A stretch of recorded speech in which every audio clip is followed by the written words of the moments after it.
Wargeyska Mareykanka ka soo baxa ee Newsweek ayaa maanta ku waramay in Shiinaha uu u diray Mareykanka hanjabaad culus oo si adag u qoran isaga oo ugu digay in aanu faragelin ku samayn karin arrimaha heshiisyada uu la galay Iran waxa uuna si gaar ah ugu digay cawaaqib xumada ka dhalan karta haddii Mareykanka uu isku dayo in uu wax ka bedelo ama faragelin uu ku sameeyo heshiisyada ganacsi iyo kuwa tamarta ee u dhaxeeya Shiinaha iyo Iran. Warbixintan ayaa sidoo kale lagu sheegay in markab shidaal oo Shiinaysa oo horey Mareykanka uu cunaqabatayn ugu soo rogay uu si guul ah ugu gudbay marin-biyoodka Hormuz isaga oo ku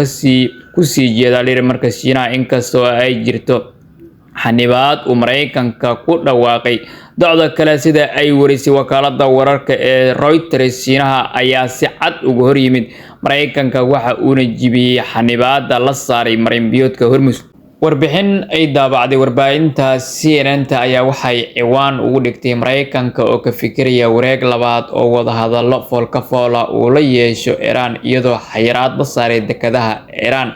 Wadahadallo dheer oo aan wax natiijo ah laga gaarin oo u dhaxeeya Mareykanka iyo Iran ma ahayn ayaa la yiri dhamaadka wadaxaajoodka sida ay sheegeen mas'uuliyiin ka tirsan Mareykanka iyo gobolka Isniintii. Khilaafka u dhaxeeya labada dhinac gaar ahaan arrinta ku saabsan barnaamijka nuclear-ka ee Iran ayaa si cad u soo shaabaxay. Sabtidii magaalada Islamabad wafdiga Mareykanka waxa uu soo jeediyay inay Iran joojiso kobcinta uranium-ka muddo 20 sano ah sida ay sheegtay ilo xog ogaal ah. Arrinta Iranna waxa ay ka jawaabtay ayaa leeyahay soo jeedintan in la joojiyo muddo 5 sano ah taa oo Mareykanka uu diiday asna. Farqiga u dhaxeeya labada dhinac weli lama xalin taas oo muujinaysa caqabadaha horyaalla wadahadallada.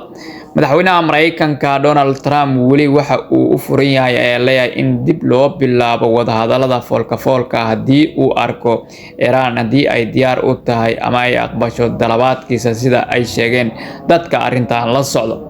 Dhanka kale, iyadoo marin-biyoodka Hormuz uu weli si wax ku ool ah u xayiran yahay, Iran waxa ay aaminsan tahay inay leedahay awood cadaadis oo weyn oo ay ku saarayso Mareykanka. Arrintan oo si cad uga muuqatay wadahadalladii Islamabad. Trump iyo madaxweyne ku-xigeenkiisa DJ Vance waxa ay qabaan aragti ka duwan waxayna aaminsan yihiin inay Iran aad u daciiftay kadib toddobaadyo dagaal ah